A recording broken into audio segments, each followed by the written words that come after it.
गावात नेत होतो रस्त्यात 2च मिनिटं पाऊस झाला बरं का खतरनाक भिजली पाक बघू शकता आपली धन्नू माग उभा आहे पण म्हणलं जबरदस्त एक नजारा सीन आहे दाखवा तुम्हाला खतरनाक निसर्ग हिरवागार झालाय धुवून निघल्या दिसतोय एकदम आपला तिथं झेंडा बघू शकता तुम्ही आणि गाड्या यायला लागल्या त्या आणि इकडं आपली धन्नूची डिक्की उघडीच राहिलेली ते बंद करतो पण पाक भिजलो बरं का मी पाक असं अवघ्या 2 मिनिटाच्या पावसात एवढा भिजून मला वाटलं नाही बरं का पाऊस होता आता ऊन पडले बरं का पूर्ण अजून कपडे पण वाळले नाहीत ती पाणी रस्त्यावरचं आणि सीन खतरनाक सीन आहे विषय असा आहे तिथं डोंगरावरती तुम्हाला दाखवतो आता इथं एक झेंडा तुम्हाला दिसतोय राईट असंच तुम्हाला झूम करतो डोंगरावरती पण झेंडा दिसतोय आता कॅमेऱ्यात माहित नाही दिसतोय झूम होतंय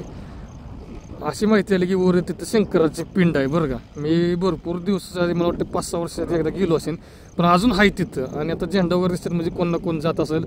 पूजा करत असणार आहे तिथं माझ्या मनात असं आलंय आपण एकदा सकाळचं तिकडं जायच वर इथनं चालत जायला लागणार आहे तिकडं आपलं घर आहे तुम्हाला दाखवतो जवळजवळ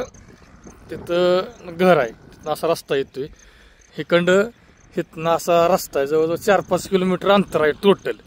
मग माझ्या मनात आले आपण जाऊन तिथनं व्हिडिओ करायचा आणि सोशल मीडियावर आपल्या टाकायचं बघू लवकरच तिथला एक ब्लॉग येईल आपल्या फेसबुकवरती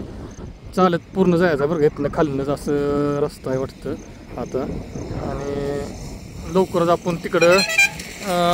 जाणार आहे गाड्या जायला लागल्या त्या बघू जमलं तर तिकडचा ब्लॉग तुम्हाला लवकर बघायला भेटेल कसा वाटला ना जरा सीन सांगा आणि महत्त्वाची गोष्ट म्हणजे व्हिडिओ तर पूर्ण तुम्ही बघत नाही लाईक शेअर कमेंट पण तुम्ही करत नाही फार वाईट वाटतं असो